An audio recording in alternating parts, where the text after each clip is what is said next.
স্বাগতম। আপনি এখন শুনছেন একটি এমন অডিও বুক যা আপনার জীবনের আর্থিক সত্যিকারের পরিবর্তনের চাবিকাঠি হতে পারে। এই বইটি শুধু টাকা আনার নিয়ম শেখায় না, এটি শেখায় কিভাবে আপনি নিজের অচেতন মন এর শক্তিকে জাগিয়ে তুলে টাকাকে আপনার জীবনের চৌম্বক শক্তি বানাতে পারেন। জোসেফ মার্ফি, যিনি the power of your subconscious mind বইয়ের লেখক, এই বইতে আমাদের জানান এমন কিছু রহস্য যা বহুদিন গোপন ছিল শুধুই ধ্যানজ্ঞানের অভ্যন্তরে। তবে সাবধান, এই যাত্রা খুবই বাস্তব, খুবই গভীর। প্রতিটি অধ্যায়ে এমন কিছু উদাহরণ, এমন কিছু চিন্তার ধারা রয়েছে যা আপনার মনে বিশ্বাসের বিপ্লব ঘটাতে পারে। তাই চলুন, এই যাত্রা শুরু হোক। আপনার অচেতন মনের গোপন কোষ থেকে অর্থের জাদু জাগিয়ে তোলার পথে। অধ্যায় 1, আপনার মনের মধ্যে লুকিয়ে আছে অর্থের গুপ্তধন। একজন লোক ছিল, নাম ধরা যাক রঘু। সে চিরকাল গরিব ছিল। সারাদিন মাথার ঘাম পায়ে ফেলে খেটে মরত, তবুও মাসের শেষে পকেটে থাকত ফাঁকা। একদিন এক সাধু বাবার সঙ্গে তার দেখা হয়। সাধু হেসে বললেন, তুই তো প্রতিদিন প্রার্থনা করিস, কিন্তু টাকা চাস গুলোভাবে। টাকা চাওয়া মানে হচ্ছে নিজের মনকে প্রস্তুত করা, ভেতরে ভেতরে বিশ্বাস করা যে টাকা তোকে ভালোবাসে। রঘু হাসল, টাকা আবার কাউকে ভালোবাসে নাকি? সাধু বললেন, তুই তো জানিস না, টাকাও এক ধরনের কম্পন। আর তোর মন যে কম্পন পাঠায়, টাকাও সেই অনুযায়ী তোর জীবনে আসে বা সরে যায়। এই অধ্যায় শিখিয়ে দেয় কিভাবে আমাদের মন, বিশেষ করে আমাদের সাবকনসিয়াস মাইন্ড, আমাদের অর্থনৈতিক বাস্তবতাকে আকৃষ্ট করে। আপনি যদি মনে মনে সবসময় ভাবেন আমি গরিব, তাহলে সেই কম্পন আপনার জীবনে গরিবীর বাস্তবতা ফিরিয়ে আনবে। তবে যদি আপনি প্রতিদিন বলেন আমি টাকার যোগ্য, টাকা আমার কাছে সহজেই আসে, তাহলে আপনার মনের তরঙ্গ তৈরি করবে এক নতুন অর্থনৈতিক বাস্তবতা। অধ্যায় 2, কেন আপনি টাকাকে ভয় পান। আপনি কি কখনো টাকার কথা ভেবে ভয় পান? হয়তো মনে হয় বেশি টাকা থাকলে লোকে হিংসে করবে, বা টাকা মানেই দুঃখ। এখানেই আসে মারাত্মক ভুল। কারণ অনেকেই টাকাকে দুষ্ট মনে করে, আবার কেউ মনে করে ধনীদের সবাই দুর্নীতিপরায়ণ। এই ভ্রান্ত ধারণাগুলো আমাদের মনে তৈরি করে অর্থবিরোধী প্রোগ্রামিং। মার্ফি বলেন, আপনি যাকে ঘৃণা করেন সেটা আপনাকে কখনো ভালোবাসবে না। তাই যদি আপনি মনে মনে টাকাকে ভয় পান, টাকাও আপনাকে এড়িয়ে চলবে। এই অধ্যায়ে আছে একটি সত্য কাহিনী। একজন মহিলা ছিলেন যিনি সবসময় বলতেন আমি দরিদ্র কিন্তু সৎ। ধনী মানেই দুর্নীতিগ্রস্ত। জীবনের শেষ পর্যন্ত তিনি সত্যিই দরিদ্রই রইলেন। কেন? কারণ তার অচেতন মন এই বিশ্বাসকে সত্য করে তুলেছিল। অধ্যায় 3, অর্থপ্রাপ্তির জন্য মন্ত্র এবং দৈনন্দিন অনুশীলন। মার্ফি একটি চমৎকার মন্ত্র শিখিয়েছেন। I like money. I use it wisely, constructively and judiciously. এই বাক্যটি প্রতিদিন 20 বার বলুন। কিন্তু শুধু মুখে নয়, মন থেকে বিশ্বাস করে বলুন। মনের মধ্যে একটি ছবি তৈরি করুন যেখানে আপনি আর্থিকভাবে সুরক্ষিত, সমৃদ্ধ এবং আনন্দিত। এই অধ্যায়ে আপনি শিখবেন কিভাবে প্রতিদিনের ভিজুয়ালাইজেশন করে আপনি আপনার আর্থিক অবস্থা বদলাতে পারেন, কিভাবে আপনি নিজের বিশ্বাসকে ধীরে ধীরে পুনঃপ্রোগ্রাম করতে পারেন। এবং এখানে আছে একটি বাস্তব গল্প। একজন চাকরি প্রার্থী তার প্রতিদিনের ভিজুয়ালাইজেশনের মাধ্যমে কেবল চাকরি নয়, বরং এমন এক উচ্চপদস্থ চাকরি পান যা তিনি কল্পনাও করেননি।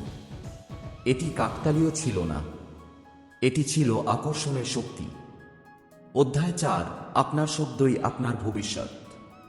আপনি যেসব কথা বলেন প্রতিদিন, তাতে লুকিয়ে আছে আপনার ভবিষ্যৎ। একজন লোককে ভাবুন, তার নাম রাজীব। সে প্রতিদিন অফিসে গিয়ে বলতো, এই চাকরি দিয়ে কিচ্ছু হবে না, টাকা তো আমার কপালে নেই, আমার কিসমতেই টাকা নেই। মজার বিষয় কি জানেন? সে সত্যিই কখনোই আর্থিকভাবে উঠতে পারল না, কারণ সে নিজেই প্রতিদিন নিজের জন্য দরিদ্রতার ভবিষ্যৎ তৈরি করছিল।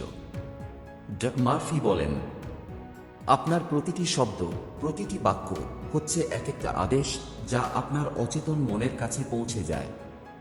আপনি যদি প্রতিদিন বলেন আমি দারিদ্র্যের শিকার, তাহলে সেটাই হবে। তাই আজ থেকে শুরু করুন বলা, আমার জীবনে টাকা স্বাভাবিকভাবে প্রবাহিত হচ্ছে। আমি সমৃদ্ধ, আমি শান্ত, আমি আনন্দিত। অধ্যায় 5, ভাবনা থেকে বাস্তবতা, বিশ্বাসের বিজ্ঞান। মনে করুন একটি বীজ আপনি মাটিতে পুঁতলেন। সেটা কি রাতারাতি গাছ হয়ে যায়? না। তেমনি আপনি যদি আজ টাকা পাওয়ার বিশ্বাস শুরু করেন, সেটা কাল সকালেই ফল দেবে তা নয়। এই অধ্যায়ে মার্ফি শিখিয়েছেন ধৈর্য, স্থিতি আর নিয়মিত ভাবনার শক্তি।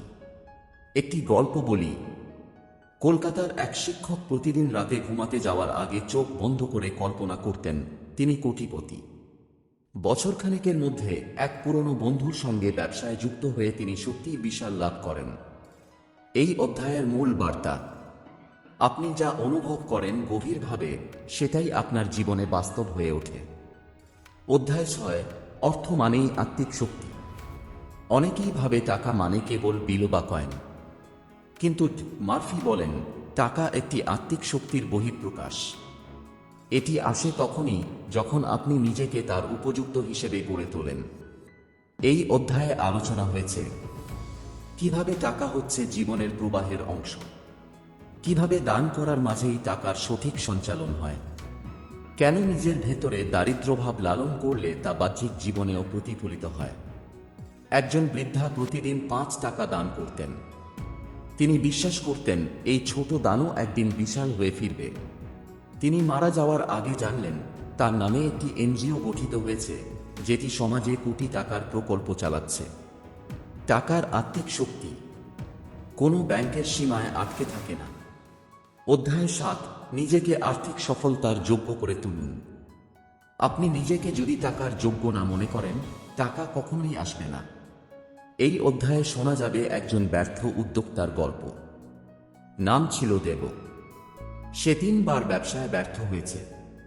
কারণ সে মনে মনে বিশ্বাস করত, আমি তো বিজনেসের জন্য তৈরি না, আমি তো ব্যর্থ। তখন একদিন সে জোসেফ মার্ফি এর লেখা পড়ে শুরু করলো। প্রতিদিন সকালে 5 মিনিট হাসিল সাফ টক। কি বলতো সে? আমি টাকা পাওয়ার যোগ্য, আমি সফল হব, আমি মানসিকভাবে প্রস্তুত। 6 মাস পর চতুর্থ ব্যবসা নিয়ে শুরু করলো নতুন যাত্রা। এবং এবার সে শুধু সফলই নয়, একটি জাতীয় পুরস্কারও পায়। এই অধ্যায় আমাদের শেখায় আপনার মন যা বিশ্বাস করে তাই আপনি হয়ে ওঠেন। অধ্যায় 8, আপনার উপার্জনের সীমা, আপনার চিন্তার সীমা। আপনি যদি ভাবেন আমার আয় 1 লাখের বেশি হতে পারে না, তাহলে সত্যি সেটার বেশি হবে না, কারণ আপনি নিজেই নিজের সীমা তৈরি করেছেন। এই অধ্যায়ে আছে এক হোটেল বয়ের গল্প।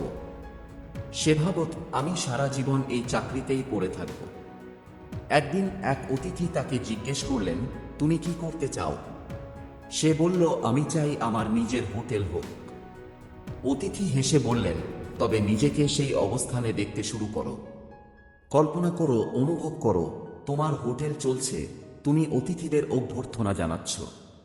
6 বছর পর সেই বয় এখন একটি রিসোর্টের মালিক। চিন্তার সীমা মানেই উপার্জনের সীমা। আপনার আয় বাড়াতে চাইলে আগে নিজের বিশ্বাসকে বাড়ান। অধ্যায় 9, ভয়ের শক্তি বস বিশ্বাসের শক্তি। আপনি কি ভাবেন, যদি টাকা হারিয়ে ফেলি, যদি চাকরি চলে যায়? এই ভয়গুলো আপনার ভবিষ্যতের দরজায় তালা লাগিয়ে দেয়। ড্রোমর্ফি বলেন, Fear is faith in reverse. ভয় মানে হচ্ছে নেতিবাচক বিশ্বাস। এই অধ্যায়ে জানবেন কিভাবে ভয় আপনাকে গরিব করে তোলে, কিভাবে প্রতিটি ভয়কে ধ্বংস করে বিশ্বাসে রূপান্তর করা যায়, এবং কিভাবে প্রতিটি সমস্যার মধ্যে লুকিয়ে থাকে সমাধানের চাবিকাঠি। একজন ব্যবসায়ী প্রতিদিন ভাবতেন, আমার সব শেষ হয়ে যাবে। অবশেষে সত্যিই তার দোকান পুড়ে ছাই হয়ে যায়। কিন্তু এরপর সে প্রতিজ্ঞা করে প্রতিদিন বিশ্বাস করবে, আমি আবার গড়ে তুলব। 1 বছর পর আগের থেকে দ্বিগুণ বড় দোকান খুলে ফেলে। ভয় আপনাকে ভেঙে দেয়, বিশ্বাস আপনাকে গড়ে তোলে। অধ্যায় 10, আকর্ষণ ও কৃতজ্ঞতার সমন্বয়। এই অধ্যায় বলছে, শুধু চাইলে হবে না, কৃতজ্ঞতাও থাকতে হবে। আপনি যা পেয়েছেন তার জন্য যদি কৃতজ্ঞ না থাকেন, তাহলে ভবিষ্যতে যা পাবেন তাও হারাতে পারেন। ড্রোমার্ফি বলছেন, Gratitude is the heart's magnet for miracles. এই অধ্যায়ে এক তরুণীর গল্প। সে প্রতিদিন রাতে একটি ছোট নোটবুকে 5টি কৃতজ্ঞতার বিষয় লিখত। আমি কৃতজ্ঞ আমার পরিবারের জন্য।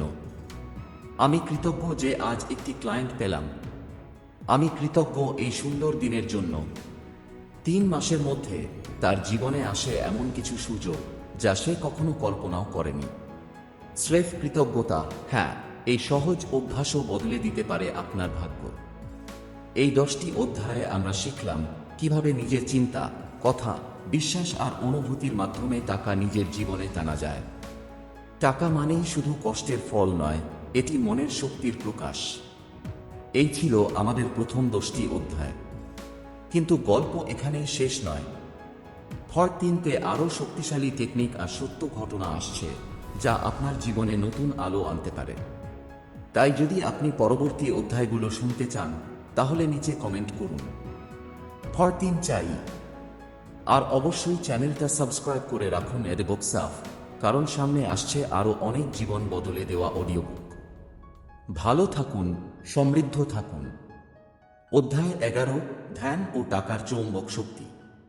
আপনি জানেন কি, প্রতিদিন মাত্র 5 মিনিটের সঠিক ধ্যান আপনাকে টাকা টানার চৌম্বক বানাতে পারে।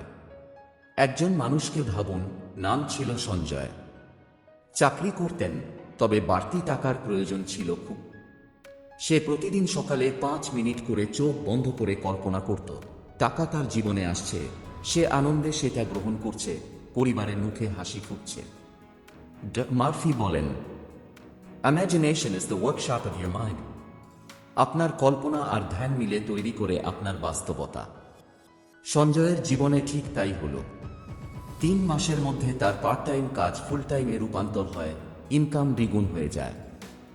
এই অধ্যায় আমাদের শেখায়, সঠিকভাবে ভাবুন, গভীরভাবে অনুভব করুন আর টাকার প্রবাহকে আমন্ত্রণ জানান। অধ্যায় 12, ক্ষমাশীলতা ও টাকার গোপন সম্পর্ক। অনেকেই টাকা পয়সার জন্য কঠোর পরিশ্রম করেন, অথচ টাকা আসে না। মার্ফি বলছেন, সমস্যা বাইরে নয়, ভেতরে। যদি কারো প্রতি আপনার মনে রাগ, ঘৃণা বা অভিমান জমে থাকে, তাহলে সেই নেতিবাচকতা আপনার জীবনের টাকার দরজায় তালা মারে। একজন মহিলা ছিলেন, নাম সীমা। তার অনেক যোগ্যতা থাকা সত্ত্বেও কিছুতেই অর্থের উন্নতি হচ্ছিল না। একদিন তিনি বুঝলেন তার বাবার প্রতি দীর্ঘদিনের অভিমান তাকে আটকে রেখেছে। তিনি ধীরে ধীরে ক্ষমা করতে শিখলেন এবং ঠিক তখন থেকেই তার জীবন বদলাতে শুরু করল। নতুন প্রজেক্ট, নতুন সুযোগ, নতুন টাকার ধারা। ক্ষমা শুধু হৃদয়ের মুক্তি নয়, এটি আপনার সমৃদ্ধির পথ। অধ্যায় 13, টাকা টানার জন্য বিশ্বাস তৈরি করার সহজ টেকনিক। আমরা অনেক সময় বলি, আমি বিশ্বাস করি, কিন্তু সেটা কি সত্যি মন থেকে? মার্ফি বলেন, বিশ্বাস মানে শুধু ভাবা নয়, মনের গভীরে অনুভব করা। এই অধ্যায়ে শিখবেন এমন এক টেকনিক যেটাকে বলে assume the feeling of the wish fulfil. মনে করুন আপনি 1 লাখ টাকা পেয়ে গেছেন, তখন যেমন অনুভব করবেন সেই অনুভবটাকেই এখনই আনুন আপনার হৃদয়ে। একজন ছাত্র ছিল, শুভ। সে চেয়েছিল একটি স্কলারশিপ। সে প্রতিদিন ঘুমানোর আগে কল্পনা করত সে স্কলারশিপ পেয়েছে, পরিবারের সবার মুখে হাসি, চারপাশে আনন্দ। কিছুদিন পর সে সত্যিই স্কলারশিপ পায়, কারণ তার বিশ্বাস ছিল বাস্তব অনুভূতির মতোই শক্তিশালী। অধ্যায় 14, দানের গোপন শক্তি। দানে দরিদ্রতা আসে না, বরং দানে আসে প্রাচুর্য। মার্ফি বলছেন, যদি আপনি চেয়েই যান কিন্তু কখনো না দেন, তবে টাকার শক্তি আপনার কাছে আটকে যাবে। দানের মানে শুধুই টাকা নয়, আপনার সময়, আপনার সাহায্য, আপনার ভালোবাসা, সবই দান। একজন রিক্সা চালকের গল্প বলা হয়েছে এই অধ্যায়ে। সেদিনে 200 টাকা রোজগার করত। প্রতিদিন 10 টাকা গরিব শিশুর খাবারে দান করত। লোকেরা হাসত, তুই নিজেই গরিব, দান করিস। সে বলতো, আমি জানি যা দেব তা 10 গুণ হয়ে ফিরবে। 1 বছর পর এক বউ তাকে স্থায়ী ড্রাইভারের চাকরি দেয়, 20,000 টাকা মাসিক বেতন। দানের মধ্যে আছে চুম্বকের মতো টান। যা আপনি দেন তা ফিরে আসে আরো বেশি হয়ে। অধ্যায় 15, নিজেকে সমৃদ্ধ পরিবেশে স্থাপন করুন। আপনি কেমন পরিবেশে সময় কাটান, কার সঙ্গে কথা বলেন, এই সব কিছুই আপনার আর্থিক অবস্থাকে প্রভাবিত করে। এই অধ্যায়ে বলা হয়েছে, দরিদ্র মানসিকতা ছড়ানো মানুষের থেকে দূরে থাকুন। টাকার বিরুদ্ধে নেতিবাচক কথা শুনলে সেটাকে বিশ্বাস করবেন না। নিজের চারপাশ এমনভাবে সাজান যেন প্রতিদিন আপনার মন মনে করিয়ে দেয়, আমি সমৃদ্ধির যোগ্য। একজন তরুণী, রিয়া, সব সময় বন্ধুদের সঙ্গে থাকতো যারা বলতো, টাকা আসা খুব কঠিন, আমরা গরিবই থাকব। কিন্তু একদিন সে সিদ্ধান্ত নেয় পড়াশোনার জন্য একটা নতুন জায়গায় থাকবে, যেখানে সবাই স্বপ্ন দেখে, কাজ করে, বিশ্বাস রাখে। তার জীবন তখনই বদলে যেতে শুরু করে। আপনার আশেপাশের পরিবেশই গড়ে দেয় আপনার মনের ফ্রিকোয়েন্সি, আর সেই ফ্রিকোয়েন্সি টাকাকে আকর্ষণ করে। এই 5টি অধ্যায়ে আমরা শিখলাম ধ্যান, কল্পনা ও বিশ্বাস কিভাবে টাকাকে টানে, ক্ষমা ও দান কিভাবে সমৃদ্ধির দরজা খুলে দেয়, আর আমাদের আশেপাশের পরিবেশই আমাদের মনের ভিত তৈরি করে। কিন্তু বন্ধুরা, এটাই শেষ নয়। সামনে আরও গুরুত্বপূর্ণ অধ্যায় আসছে, যেখানে শিখবেন অর্থের জন্য নীরব মনোপ্রার্থনা কিভাবে করবেন, বিশ্বাস ও বাস্তবতার মাঝে সেতুবন্ধ তৈরি কিভাবে করবেন, এবং আরও অনেক গোপন টেকনিক। পার্ট 4 খুব শিগগিরই আসছে। তাই যদি আপনি পরের অধ্যায়গুলো শুনতে চান, তাহলে কমেন্টে লিখুন পার্ট 4 চাই। আর চ্যানেলটা সাবস্ক্রাইব করে রাখুন অ্যাট এ বুক সেলফ, কারণ এখানে আমরা শুধু বই পড়ি না, জীবন বদলাই। ভালো থাকুন, কৃতজ্ঞ থাকুন, আর টাকার সঙ্গে বন্ধুত্ব করুন।